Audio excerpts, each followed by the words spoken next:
Assalamualaikum warahmatullahi wabarakatuh. Kami dari kelompok 9 akan mempresentasikan tentang akuntansi transaksi salam. Sebelumnya, saya akan memperkenalkan kelompok kami. Yang pertama, Ajeng Kusuma Eka Wardani, NIM 002. Selanjutnya, Feby Heliana Putri, NIM 015. Dan saya sendiri, Oki Wahyu Winata, NIM 023. Selanjutnya, definisi dan penggunaan salam. Baik salam, atau bisa disebut dengan salam, merupakan pembelian barang yang pembayarannya dilunasi di muka, sedangkan penyerahan barang dilakukan di kemudian hari. Akad salam ini digunakan untuk memfasilitasi pembelian suatu barang, biasanya barang hasil pertanian, yang memerlukan waktu untuk memproduksinya. Adapun salam paralel merupakan jual beli barang yang melibatkan dua transaksi salam. Dalam hal ini, transaksi salam pertama dilakukan antara nasabah dengan bank, sedangkan transaksi kedua dilakukan antara bank dengan petani atau pemasok. Selanjutnya, ketentuan syar'i transaksi salam dan salam paralel. Landasan syariah dibolehkannya transaksi salam adalah sebagaimana disebutkan dalam hadis Nabi SAW riwayat Ibnu Abbas sebagai berikut. Barang siapa yang melakukan salaf atau salam, hendaknya ia melakukan dengan takaran yang jelas dan timbangan yang jelas pula, untuk jangka waktu yang diketahui. Ketentuan syariah transaksi salam diatur dalam Fatwa DSN nomor 05-DSN-MUI-4-2000 tentang jual beli salam. Fatwa tersebut mengatur tentang ketentuan pembayaran barang salam paralel, waktu penyerahan, dan syarat pembatalan kontrak. Selanjutnya, rukun transaksi salam. Rukun transaksi salam meliputi yang pertama transaktor, yakni pembeli muslim dan penjual atau muslam ilaih. Yang kedua, objek akad salam berupa barang dan harga yang diperjualbelikan dalam transaksi salam. Yang ketiga, ijab kabul, yang menunjukkan pernyataan kehendak jual beli secara salam baik dalam aspek ucapan atau perbuatan. Sedangkan rukun transaksi salam paralel berdasarkan Fatwa DSN nomor 5 tahun 2000 disebutkan bahwa akad salam kedua antara bank sebagai pembeli dengan petani sebagai penjual harus dilakukan terpisah dari akad pertama. Adapun akad kedua baru dilakukannya setelah akad pertama sah. Rukun-rukun yang terdapat pada akad salam pertama juga berlaku pada akad salam kedua. Selanjutnya, pengawasan syariah transaksi salam dan salam paralel. Dalam memastikan kesesuaian praktik jual beli salam dan salam paralel yang dilakukan dengan ketentuan syariah yang ditetapkan oleh DSN, DPS melakukan pengawasan syariah secara periodik. Pengawasan tersebut berdasarkan pedoman yang ditetapkan oleh Bank Indonesia dilakukan untuk yang pertama, memastikan barang yang diperjualbelikan tidak diharamkan oleh syariat Islam. Yang kedua, memastikan bahwa pembayaran atas barang salam kepada pemasok telah dilakukan di awal kontrak secara tunai sebesar akad salam. Yang ketiga, meneliti bahwa akad salam telah sesuai dengan Fatwa DSN MUI tentang salam dan peraturan Bank Indonesia yang berlaku. Yang keempat, meneliti kejelasan akad salam yang dilakukan dalam format salam paralel atau akad salam biasa. Yang kelima, meneliti bahwa keuntungan bank syariah atas praktik salam paralel diperoleh dari selisih antara harga beli dari pemasok dengan harga jual kepada nasabah atau pembeli akhir. Selanjutnya akan dilanjutkan oleh teman saya. Sebelumnya perkenalkan, nama saya Ajeng Kusuma Eka Wardani, NIM 12403193002. Di sini saya akan melanjutkan presentasi dari rekan saya. Pada slide ini kita akan membahas mengenai alur transaksi salam. Dapat dilihat pada gambar di samping. Berdasarkan figur 10.1, alur transaksi salam dilakukan dengan cara yang pertama, Negosiasi dengan persetujuan kesepakatan antara penjual dengan pembeli terkait transaksi salam yang akan dilaksanakan. Kemudian yang kedua, setelah akad disepakati, pembeli melakukan pembayaran terhadap barang yang diinginkan sesuai dengan kesepakatan yang telah dibuat.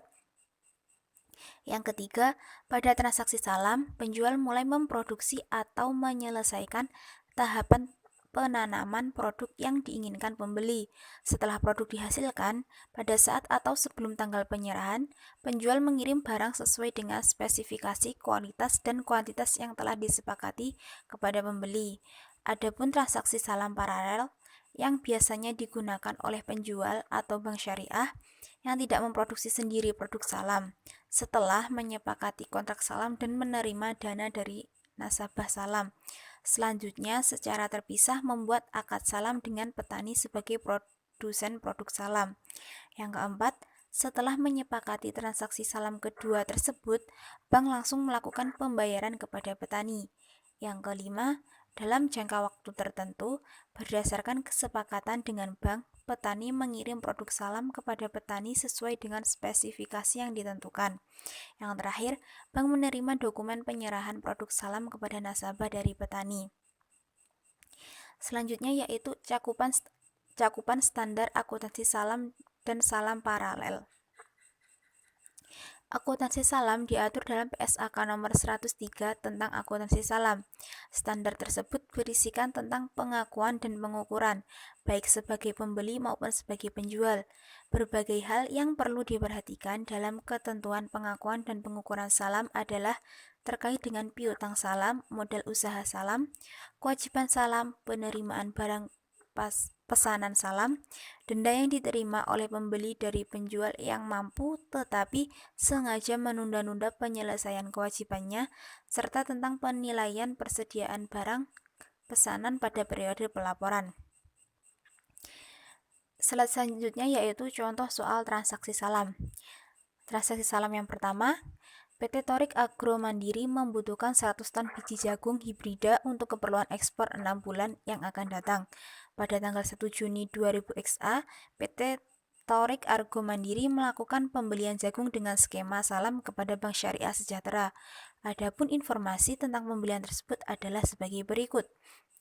Spesifikasi barang, biji jagung manis hibrida kualitas nomor 2, kuantitasnya 100 ton, harganya 700 juta dengan 7 juta per ton. Waktu penyerahan 2 tahap setiap 3 bulan sebanyak 50 ton, 2 September dan 2 Desember 2000 XA. Syarat pembayarannya dilunasi pada saat akad ditandatangani. Selanjutnya pada transaksi salam kedua, untuk pengadaan produk salam sebagaimana diinginkan oleh PT Torik Agro Mandiri, Bank Syariah selanjutnya pada tanggal 2 Juni 2000 XA mengadakan transaksi salam dengan petani yang bergabung dalam KUD Tunas Mulia dengan kesepakatan sebagai berikut. Spesifikasi barang, biji jagung manis hibrida kualitas nomor 2, kuantitas 100 ton, harga 650 juta dengan 6.500.000 per ton, penyerahan modal uang tunai sejumlah 650 juta.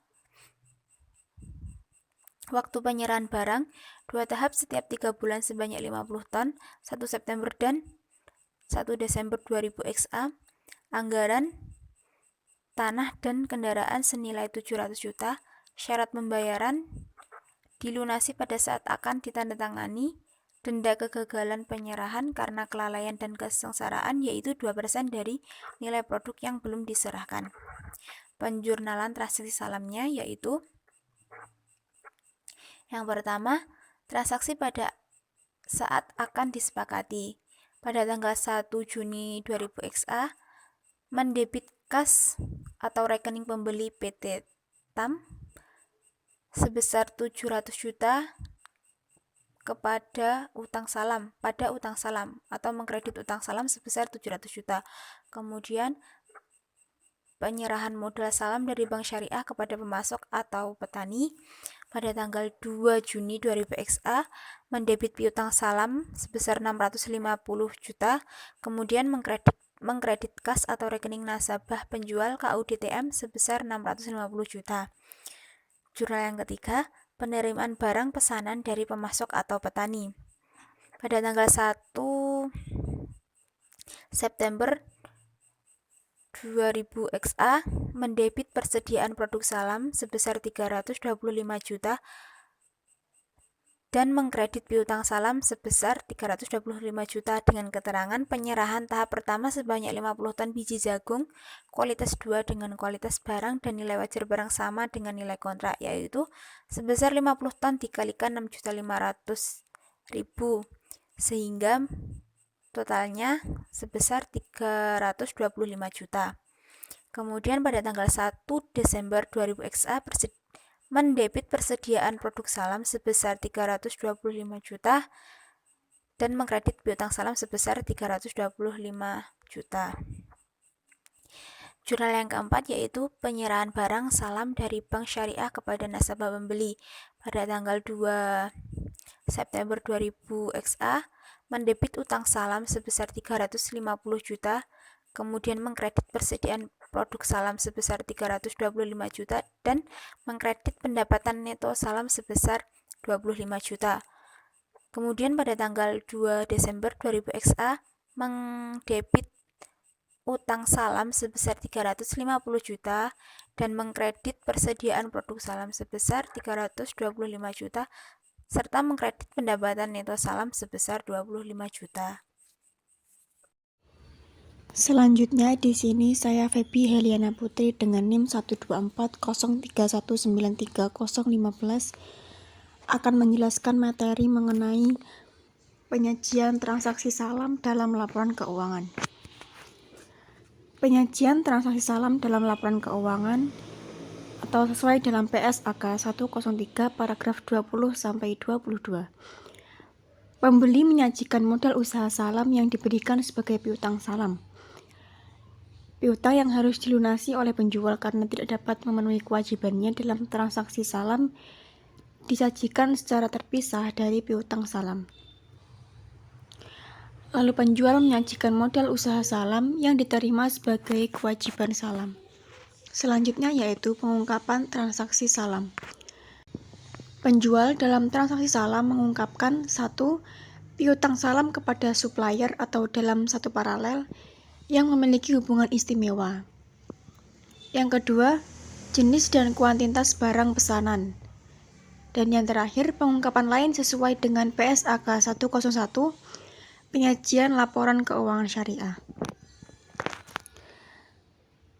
Pembeli dalam transaksi salam mengungkapkan 1. Besarnya modal usaha salam, baik yang dibiayai sendiri maupun yang dibiayai secara bersama-sama dengan pihak lain. 2. Jenis dan kuantitas barang pesanan.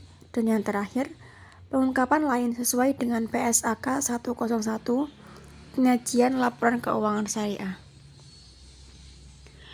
Manfaat dan kelemahan akad salam. Akad salam memiliki manfaat yaitu orang yang mempunyai perusahaan sering membutuhkan uang untuk keperluan perusahaan mereka. Bahkan, sewaktu-waktu kegiatan perusahaan sampai terhambat karena kekurangan bahan pokok.